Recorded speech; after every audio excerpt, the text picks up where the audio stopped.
Good evening, everybody. Better late than never. It's a little after 10. There we go. Just wanted. It's Friday. It's my day to jump on here and spread some encouragement.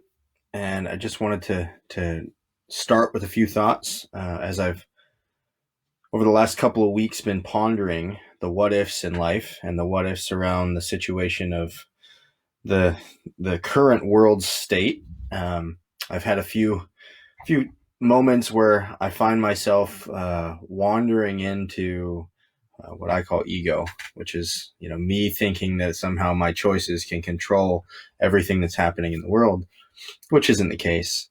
And as I was pondering that, I've spent a lot of time thinking, well, if I think that I can control it, which I can't, what are the other options? What are the alternatives to that thought? And so as I was searching through and reading 2 Peter 1:2-4 came to mind. And it's one of my favorite verses. The first time I heard this, there was a counselor that read it to me, and I heard him say it, and I kind of dismissed it because at the time I wasn't ready to hear the truth, and it was some powerful stuff, and I needed it. I really needed it, but I wasn't ready to hear it. And it goes like this, 2 Peter 1:2-4. Grace and peace be multiplied to you in the knowledge of the Lord, in the knowledge of God and of Jesus our Lord. And his divine power has given to us all things that pertain to life and godliness, through the knowledge of him who called us to glory by virtue, by which we have been given to us exceedingly great and precious promises, that through these things you may be partakers of the divine nature, having escaped the corruption that is in the world through lust. God promises there that there is lust and there's filth in the world, and as we're trudging through that, we are given the opportunity to turn away from our sinful nature and go towards him, and we have that ability because he gave us instructions. He gave us hope. We don't have to worry about tomorrow. I love the principle of, I think it's Matthew 6, with the birds of the air taken care of, and how much more are we important to him than the birds, because we're made in his image. And he promises that we have everything we need for life and for godliness. He wants us happy and joyous and free. He wants us to live life in a way that's glorifying to him, but in each one of us, because we're made in his image, it looks a little bit different.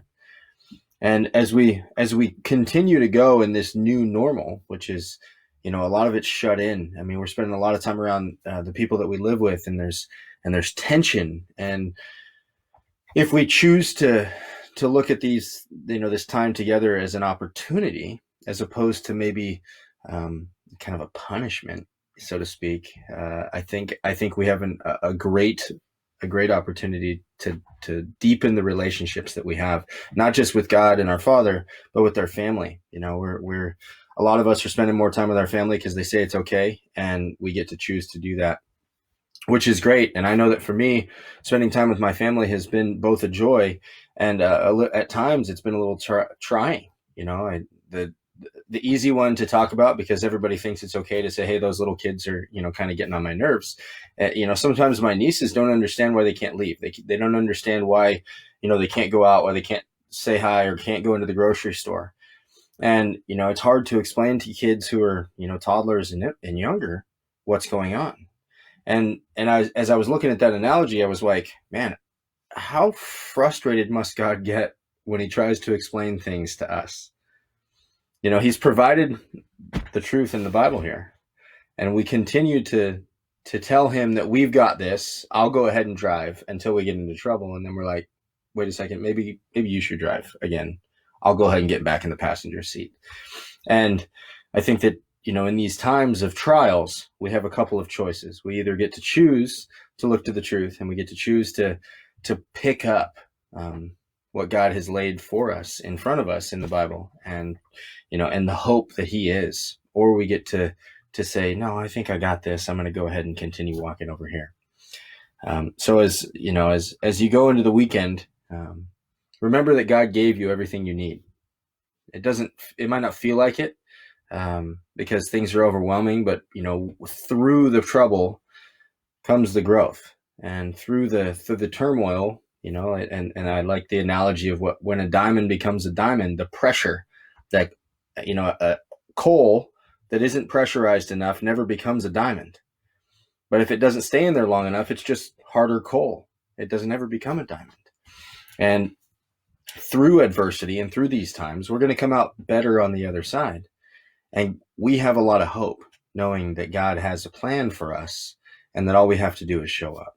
So have a good weekend, everybody. Sorry it was a little late, but the last few days, for those of us who pave, have been pretty busy because it's finally sunny. So have a good weekend.